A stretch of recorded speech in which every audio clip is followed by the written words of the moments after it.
নমস্কার বন্ধুরা, আশা করি সবাই ভালো আছেন। তো এটা বানাচ্ছি আজকে সকালে মুড়ি খাওয়ার তরকারি।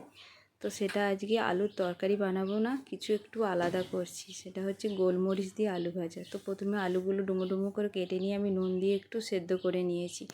এখানে গ্যাসটা অন করে একটা কড়াই চাপিয়ে তাতে 1 চামচ ঘি দিয়েছি আর কিছুটা সাদা তেল দিয়েছি। তো ঘিটা দিলে খেতে ভালো লাগে।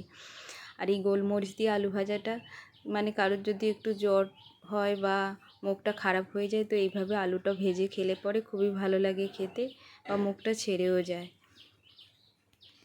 যদি রেসিপিটা ভালো লেগে থাকে তাহলে প্লিজ চ্যানেলটাকে একটু সাবস্ক্রাইব করে দেবেন, আর পুরো ভিডিওটা দেখার অনুরোধ রইল। একটা করে লাইক দিতে কিন্তু ভুলো না।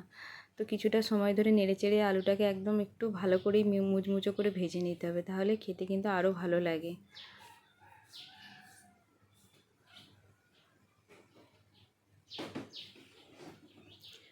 তো বাচ্চাদেরকে টিফিনেও এটা কিন্তু দেওয়া যেতে পারে, ওরা ভালোই খেতে পারবে, কেন ঝাল ঝাল হয় তো একটু ভালো লাগবে ওদেরও খেতে। তো এটা রইলো আমার সকালের টিফিনের মেনু। আর এটা হচ্ছে দুপুরের মেনু, হচ্ছে পেঁয়াজ পোস্ত। তো পেঁয়াজটাকে ডুমো ডুমো করে কেটে নিয়েছি, নিয়ে আর ধুয়ে নিয়েছি। তো এখানে একটা কড়াই চাপিয়ে দিয়েছি, তাতে 2টো শুকনো লঙ্কা দিয়েছি আর কিছুটা সর্ষের তেল দিয়েছি। তো তেলটা গরম হয়ে যেতে আমি পেঁয়াজগুলো দিয়ে দেবো। তো পেঁয়াজ পোস্ত মানেই তাতে পেঁয়াজটাকে ভালো করে লাল করে আগে ভেজে নিতে হবে। তো নুনটা দিয়ে দিলে পেঁয়াজ থেকে জলটা বেরিয়ে আরও ভালোভাবে ভাজা হয়ে যাবে আর কি। তো এখানে নুন দিয়েছি আর 1 চামচ লঙ্কা গুঁড়ো দিয়েছি, দিয়ে পেঁয়াজটাকে বেশ কিছুটা সময় ধরে নেড়েচেড়ে একদম ভেজে নেব। তো এইভাবে পেঁয়াজ পোস্ত বানিয়ে খেলে কিন্তু দারুণ লাগে, গরম ভাতের সঙ্গে আরও ভালো খেতে লাগে। তো বেশ কিছুটা সময় ধরেই একটু পেঁয়াজ পোস্তটা করতে টাইম লাগে, কেন পেঁয়াজগুলো ভালো করে ভাজতে হয়। দেখুন নেড়েচেড়ে একদম ভেজে নিচ্ছি। তো সামান্য অল্প জল দেবো, যেহেতু পেঁয়াজটাতে নুনটা দেওয়া আছে, তো পেঁয়াজটা সেদ্ধই হয়ে গেছে। তবুও একটু সামান্য অল্প জল দিতে হবে, তাই সামান্য অল্পই জল দিলাম।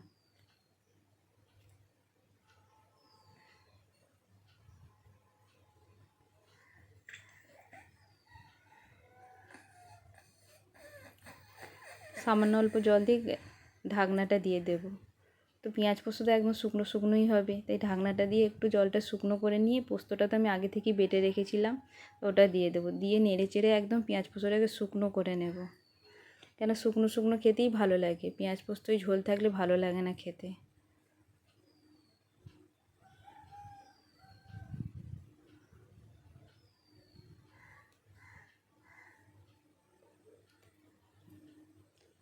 তো আমার গোলমরিচ দিয়ে আলু ভাজার রেসিপি আর পেঁয়াজ পোস্ত রেসিপিটা যদি ভালো লেগে থাকে তাহলে একটা কমেন্ট করবেন। আবার চলে আসবো কোনো নতুন রেসিপি নিয়ে।